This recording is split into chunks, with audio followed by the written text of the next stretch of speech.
Woo! Welcome to All Hang Up and Listen, brought to you by Fatty Beer Company, Western New York's premier American and tap room with 8 different Western New York locations and over 300 beers to choose from. Open 11:30 a.m. till 10:30 p.m. and later 7 days a week. And one of the only kid and dog friendly bars in the area. Live entertainment, music, and trivia at all 8 locations weekly. And don't forget Buffalo Apparel, one of the best places to get all of your Buffalo sports apparel needs, from your shirts, your hats, to your hoodies. Make sure you go check out at Buffalo Logo Co. on Instagram and Twitter, and Fatty Beer Company on Instagram and Twitter, at Fatty Beer on Instagram and Twitter. Sorry. Sabres win 3-2 in Montreal. Absolutely nice response to whatever that was against the Anaheim Ducks, losing 4-3. And you just absolutely could not put yourself in a position to lose to these two teams back to back. Inexcusable, even for the Sabres. Lots of stuff to talk about, and lots of stuff I was impressed by tonight too, with the exception of that third period, which I thought was pretty sloppy and gross. Jeff Skinner responding after a terrible game against Anaheim. I thought this is possibly one of his best games of the season. He was all over the ice, the offensive zone, all around the net, and just doing what he does against Montreal, and that's produce. He's four goals against Montreal in as many games. Jeff Skinner looked absolutely fantastic tonight. Getting bodies in the net, again, leading to a win. The Gergensen goal on the deflection. Skinner's goal, him going to the net on a 3-on-1, following up on the rebound and bearing it by Montembeault. And then Alex Tuch finally kind of breaking through. A guy who I personally think has been playing hurt since before the season even started, when he had that injury during preseason. I think, it's nice to see him get on the score sheet, outskate Matheson on that shorthanded on that penalty kill, and bearing it by Montembeault for the eventual game-winning goal. A lot of good things to talk about. I thought physically they played, matched pretty well with Montreal. They won up until that third period. They were winning most of the puck battles on the boards. I think they won most battles in the neutral zone. They look good to me. The third period, however, they kind of really leaned on UPL quite a bit to get that game in the garage for them, because they could not manage the puck at all. They did not play with the same pace they did in the first two periods. And I think they were lucky that Montreal didn't come back and tie that game. And, one thing that kind of bugged me too is, maybe I'm thinking too much into it, but after the win, and they're all going to kind of congratulate UPL. I would have loved to have seen a little bit more enthusiasm for some of these players, because he really bailed them out in the third period, because it looks like they really didn't look like, for the most part, they didn't have their legs underneath them for at least half of that third period. And like I said, he came up with some huge saves to bail them out and secure that win, 3-2. Took a penalty there, Tage Thompson, at the end of the third with a minute and 40 seconds left. Stupid penalty, really stupid penalty. And then following up on that, when the puck was dumped in the corner on the empty net, Dylan Cousins working his ass off to make sure he was the first one there, trying to secure the puck along the boards, and then push it back out to, a player either back in his own zone, or maybe he'll try to wrap around the empty net. But, led to a tripping penalty on Montreal and tied things, even things out for 4-on-4 for the rest of the period. And I do want to say too, Jordan Greenway, I think, even though I don't know if he had an assist tonight, but in terms of his play, I thought Jordan Greenway was fantastic. One of those, we talk about it a lot on Two Goalies and Mike about how this team needs more role players, and I thought Jordan Greenway filled that role as a role player very well tonight. He was all over the net. He was physical. He was around the net. He was creating chances, and then when Montreal was trying to make that last ditch effort, to break into the zone at the end of the game, he was the one that stalled them up and held them up at the blue line and forced that offsides. And then there was another chance. It might have been, I can't remember who the play was with on the back check, but he skated his ass off in the back check and broke up that one play and caused the puck to go out of play. And then that could have been an easy goal. It was a one-time attempt. UPL was moving from side to side. I think that could have ended up in the net, but because of Jordan Greenway hustling, he broke up that play and it, never happened. So I'm really impressed with Jordan Greenway's play tonight. Again, I think he's slowly kind of turning into one of my favorite players in this team, just leading by example as best he can. And honestly, and this is just my opinion, some people might agree with me, but I think he might, deserve like an honorable mention for for maybe a letter next year, an A. I know people would say Cousins before him or Middlestat or that, but like that guy absolutely works his tail off. And if he is like here long term, I absolutely think that he's a leader on this team again, and a guy who I need more of like him, guys who lead by example, uh, whose play reverberates or, vibrate or however you want to say it through the entire lineup. While you're sitting on the bench and you see him, playing the way he does and the honest game that he plays and how physical he is. I think that speaks volumes up and down that bench. And I would hope that players who do see that, especially the players who you would look more to produce more, who have regressed this season, makes them want to play even harder. So a couple clicks for Jordan Greenway. Sorry, I forgot to plug my laptop in here before we started. Just got the little notification that I was going to die on me. But yeah, Jordan Greenway, as again, slowly has turned into one of my favorite players in this team. I know if Connor was here, he would agree with me quite a bit. I know he's a big Jordan Greenway guy himself. So UPL, 29 saves.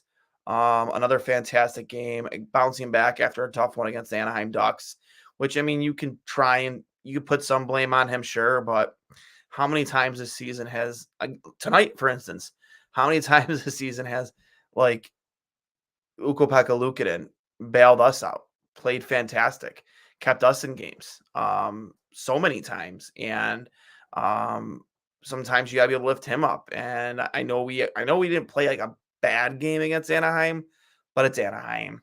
Like, you have to win that hockey game. And on a night where your goaltender might have needed a hand from you for once, you didn't come through.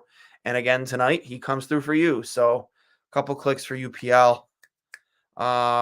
Absolutely fantastic performance, 29 saves. That glove save, just what a show of athleticism from him too on the Josh Anderson shot from far out.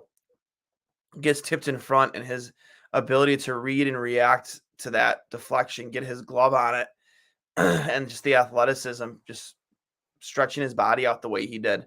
I think Dan Dunleavy said he was Gumby on the broadcast. He couldn't have said it more perfectly.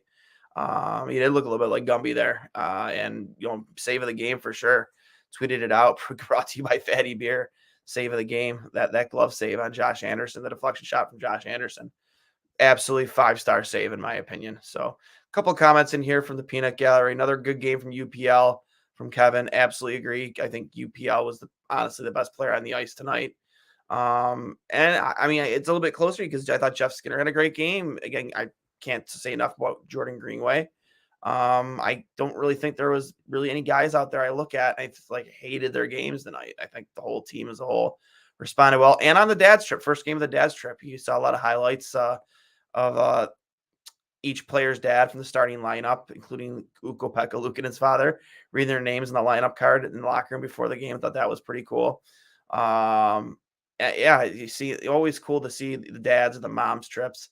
And seeing the people who help get them to this point in their career out there supporting them, and nice little gesture. They're all wearing the goat head jerseys, my personal favorite. So that was cool. So not impressed, not against Montreal. If they had beaten a contender, maybe.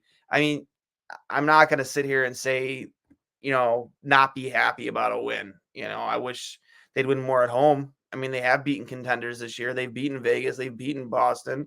They've beaten all like the teams, the Avalanches, and the contenders, teams that are considered in the hunt, for a Stanley Cup this year. So it's not like it's not like they don't deserve praise when praise is due. Like, again, I thought they played a solid 40 minutes and 45 minutes, and UPL had to come up big for them in the third period, and he did. So I'll give them their flowers tonight, even though it was against Montreal. Sabres fourth line needs less ice time. I said this too. I am in total agreement. In that third period, they need to shorten the bench. They can't still be sitting there putting out guys. Okposo, maybe so much Gergensons.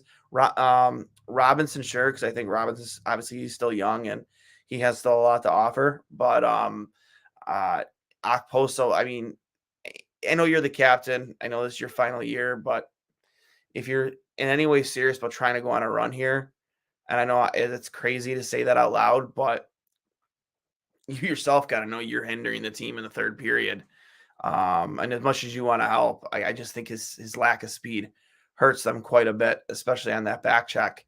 So I don't know. I would like to see Don start shortening the bench a little bit when in close games like this, when you need to press a little bit, or even in games where you need a goal and you got to shorten the bench. More so when you need a goal, start shortening the bench, because I think the players you're paying to be your elite goal scoring producing players, they need to play more in moments when it matters. And I'd even see like the treat Tage Thompson. I know he's when he was 100% healthy, almost like the way Washington treats Ovechkin in that spot. Like he plays on both units a lot. So I'd like to see that even more often. You want to improve this power play, put your best goal scorer, your best player, whether it's him or Darlene on both units and see what happens. Just my thoughts. I really think that would help in the long run in terms of getting that power play going and more consistent. Again, just my opinion. From Chris Dirk, give credit to the fathers. Definitely felt the motivation in the pregame lineup. It's an ugly win, but it's a win. Can't play lockdown for a whole period, but I'm not going to sit here and nitpick. A win is a win. Again, agree, Chris. Would you have liked to have blown out Montreal 5 or 6-2? Sure, absolutely. Who wouldn't want to see more goals? Who doesn't get excited more excited about goals than me? But again, I'm not going to nitpick. A win is a win, and you got it. Very valuable 2 points tonight. We had Mike Harrington on last night. We talked a lot about, this team could be in a position. They have more regulation wins than the Toronto Maple Leafs. They do. You can go look it up. They do. They have more regulation wins than the Toronto Maple Leafs.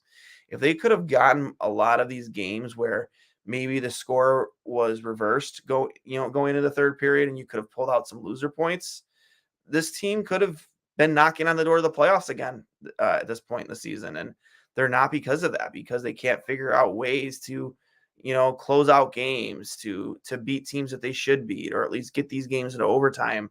And because of that, we're probably going to be on the outside looking in again come playoffs, and watching reels on Instagram of players golfing at different exotic places in the world or the country. Like, I don't know.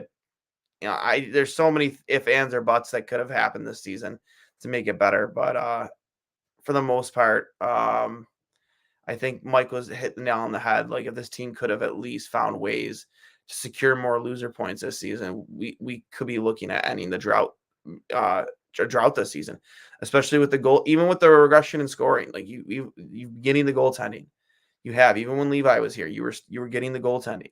It's just unfortunate that you just don't you aren't getting the scoring. You're not, and you have too many of your important players. All three guys, like honestly, five, four out of your top, four guys in your top two lines have all regressed immensely this season. You could even add Quinn into that because Quinn has been hurt.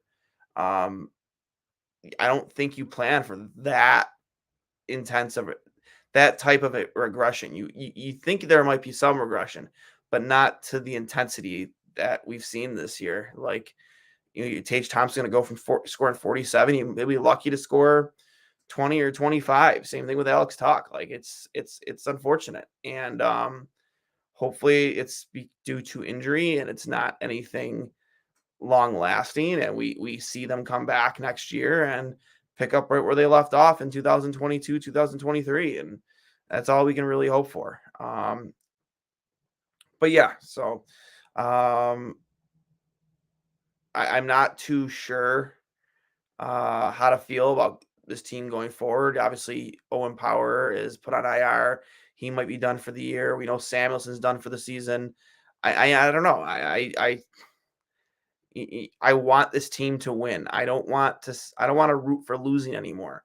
But where are we at this point? Like right now, we're sellers of the deadline. That deadline's closing in pretty quickly, and this team is definitely going to be a seller as of right now. I can't see them being attempting to be a buyer. That being said, who comes, who goes? I think you see Gergensons and Kyle Okposo are probably their days as Sabres might be limited. I think they'll leave it up to Kyle on what he wants to do.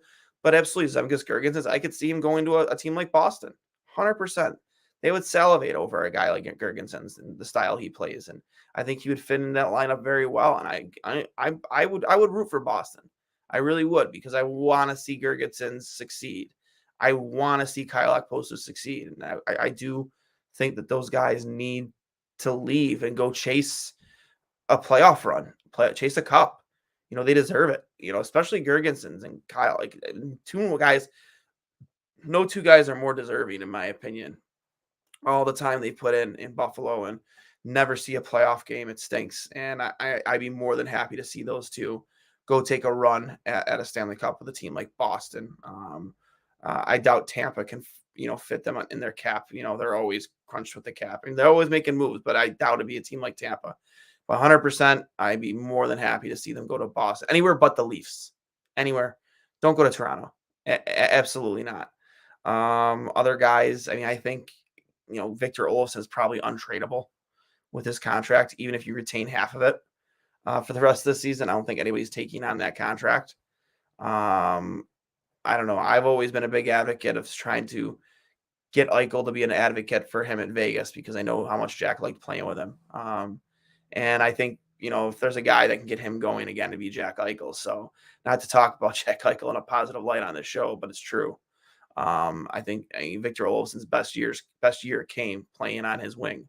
Going forward, like I said, I'd like to see if that is the case, the deadline. I can't wait to see guys like, Rosen and Kulik. I like to see Novikov get a look here. I think he's had a great season in Rochester. And I think if there's any defenseman that deserves a look in Buffalo, it's him.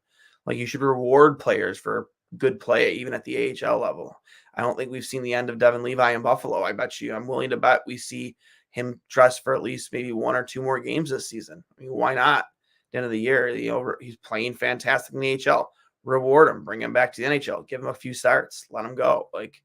And then let him go chase the Calder Cup with the Rochester Americans. I couldn't be more excited to see those guys chase a championship. And you know what? Maybe I'll even go to a few games. So I'm going to keep things short tonight, guys. Sabres win 3-2. Again, fantastic effort for 45 minutes of that game. We'll try and dismiss the third period and just thank God for UPL. But 45 to 50-minute effort, good on the Sabres, carried over to the next game where, the next time we'll talk to you. And please make sure that if you are watching this right now that you're hitting subscribe, whether it's on YouTube, if you're listening on Apple Podcasts, listening on Spotify, wherever you listen to your podcast or watch your podcast, and you please give us a positive review, subscribe. It helps the show a lot. You can find us again on Apple Podcasts, Spotify, YouTube, wherever you get your podcasts. Please subscribe and go check out our latest episode with episode 148 with Mike Harrington, where we discuss in length the alleged player protest of saluting the fans after a win at home. Some interesting stuff, and Mike had a lot of good things, a lot of interesting things to say when he was on with us last night. So make sure you go check that out. Hey guys, remember this is brought to you by Fatty Beer Company, Western New York's premier market and tap room with over 300 beers to choose from in 8 different Western New York locations. Make sure you go check them out at Fatty Beer on Instagram and Twitter, and of course at Buffalo Go Co. Buffalo's best spot for all your Buffalo sports apparel needs, whether it's your shirts, your hats, your hoodies. Go check them out at Buffalo Go Co. on Instagram and Twitter. Tell them the boys from Two Goalies One Mike sent you. Of course, I am Duane from Two Goalies One Mike. You guys have a great night. We will talk to you soon. And as always, go Sabres.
Different than they did before. Life's a sort of good and the whole